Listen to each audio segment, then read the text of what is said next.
सभी का स्वागत है अपने YouTube चैनल में। दोस्तों, उम्मीद करते हैं कि आप सब ठीक होंगे, स्वस्थ होंगे, मस्त होंगे। तो चलिए बिना समय जाया कि हम अपने टॉपिक पर ध्यान देते हैं। आज का हमारा टॉपिक है दिशा और दूरी, अभ्यास 3। दिशा और दूरी का अभ्यास 3 है। तो चलिए बिना समय गंवाए अपने सवाल पर ध्यान देते हैं। सामने देखिए, तभी आपको ये सवाल समझ में आएगा। तो चलिए सवाल पर ध्यान देते हैं। आज का सवाल है, गांव बी जो गांव ए के उत्तर में स्थित है, गांव सी जो बी के पूरब में स्थित है। गांव बी जो बाएं है गांव ए के गांव सी के सापेक्ष में गांव बी किस दिशा में है। यानी ये थोड़ा डिफिकल्ट सवाल है, लेकिन अगर आप ध्यान देंगे तो बस समझने मात्र की देरी है। जैसे आप ये सवाल समझ जाएंगे, आपको इसका उत्तर स्वयं सामने आ जाएगा। तो चलिए बिना समय गंवाए आप सामने देखिए और सवाल ध्यान से देखिए, समझ में आ जाएगा। तो सबसे पहले हम अपनी 4 दिशाएं बनाते हैं, उत्तर, पूरब, दक्षिण और पश्चिम। लेकिन यहाँ 4 दिशाएं से काम नहीं चलेगी, हमें 8 दिशाएं बनानी पड़ेगी। ये हमारी 8 दिशाएं हो गई।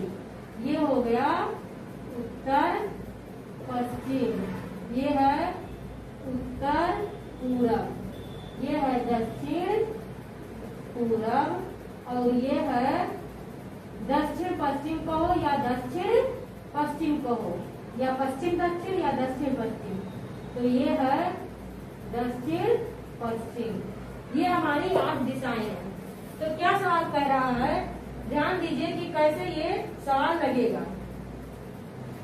तो सवाल कह रहा है, गांव बी जो गांव ए के उत्तर में है, यानी कैसे, गांव बी जो गांव ए के उत्तर में स्थित है।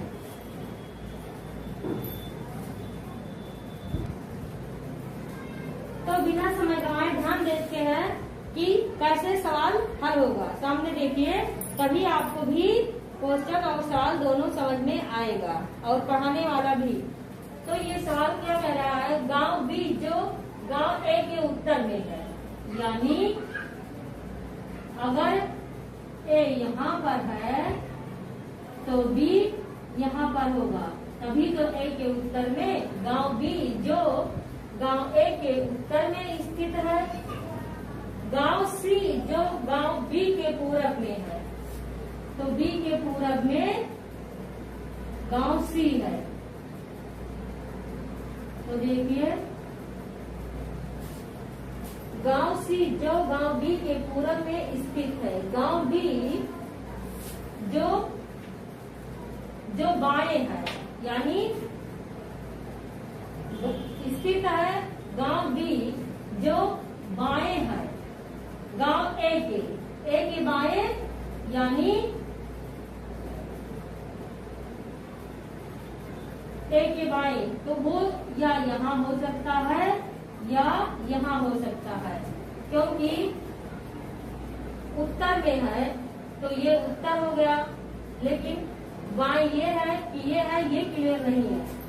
तो क्या है, गांव ए के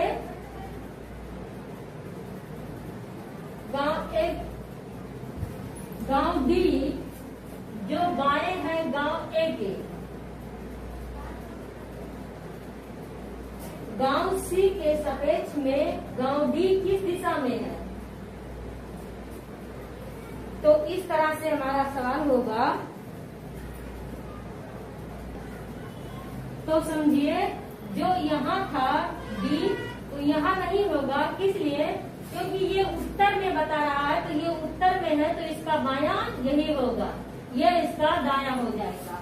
ये बायां है और ये दायां है, तो दायां का हमें कोई बात नहीं करनी है, इसीलिए ये हो जाएगा। तो हमारा ये रिश्ता पूछ रहा है सी और डी का, सी और डी का पूछ रहा है। तो जब बी उत्तर में है, ए दक्षिण में है और सी पूरब में है, डी पर है, तो डी कहाँ पर है, यहाँ पर है, ए यहाँ पर है और बी यहाँ पे और सी यहाँ पर है। तो इस प्रकार से है। तो कौन सा पूछ रहा है हमसे, सी और डी का। तो ये पूछ रहा है सी के सापेक्ष में डी किस दिशा में है, तो सी की अपेक्षा डी किस दिशा में है, दक्षिण पश्चिम में, दक्षिण पश्चिम। तो हमारा ऑप्शन देखते हैं। देखिए कि बस कुछ ही सेकंड में ये सवाल हल हो गया है। तो सामने देखिए और उसका उत्तर का जवाब दीजिए। देखिए कौन सा ऑप्शन सही है। तो हमारा पहला ऑप्शन है पश्चिम, दूसरा है दक्षिण पश्चिम, चौथा है दक्षिण और चौथा ऑप्शन है दक्षिण पश्चिम, सॉरी उत्तर पश्चिम, और पांचवा है इनमें से कोई नहीं। तो हमारा सवाल क्या है, दक्षिण पश्चिम कहो या दक्षिण पश्चिम कहो या फिर पश्चिम दक्षिण कहो। ये दिशा जो है इसे दक्षिण पश्चिम भी कह सकते हो और पश्चिम दक्षिण भी कह सकते हो, क्योंकि ये पश्चिम से दक्षिण में हो जाएगा और ये दक्षिण से पश्चिम में हो जाएगा। तो हमारा ये दूसरा ऑप्शन सही है।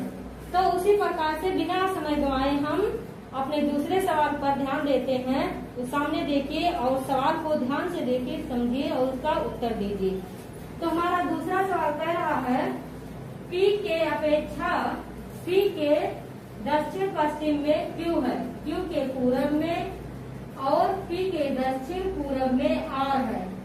Q और P की सीध में लेकिन R के उत्तर में S है। बताइए कि P के किस दिशा में S स्थित है। तो ये सवाल ध्यान दीजिए तभी आपको समझ में आएगा। तो सबसे पहले इसे समझने के लिए हमें 8 दिशाएं बनानी होगी, जिसके लिए आपको सामने देखना होगा, तभी आपको ये सवाल समझ में आएगा। तो ये सवाल है, पहले आप दिशाएं बनाते हैं। ये 8 दिशाएं हो गया, ये उत्तर, दक्षिण, पश्चिम और पूरब। ये है उत्तर पूरब, ये है दक्षिण पूरब और ये है दक्षिण पश्चिम, ये है उत्तर पश्चिम। ये हमारी 8 दिशाएं हैं। तो इसमें सबसे पहले क्या सवाल कह रहा है उसे हम ध्यान देते हैं। तो देखना ये है कि हम बिना समय गंवाए सवाल पर ध्यान देते हैं, टॉपिक पर ध्यान देते हैं। तो सामने देखिए और सवाल को हल कीजिए। तो क्या कह रहा है, P के दक्षिण पश्चिम में Q है, यानी अगर P यहाँ है तो उसके दक्षिण पश्चिम में, दक्षिण पश्चिम कहाँ होगा, दक्षिण पश्चिम यहाँ नीचे, P के दक्षिण पश्चिम में Q है, तो Q यहाँ कहीं होगा।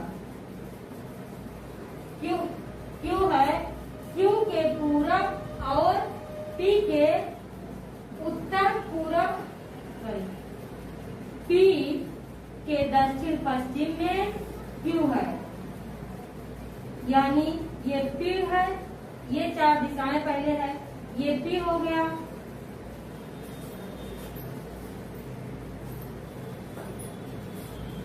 ये P है और ये Q इसके दक्षिण पश्चिम में हो गया, दक्षिण और पश्चिम Q हो गया।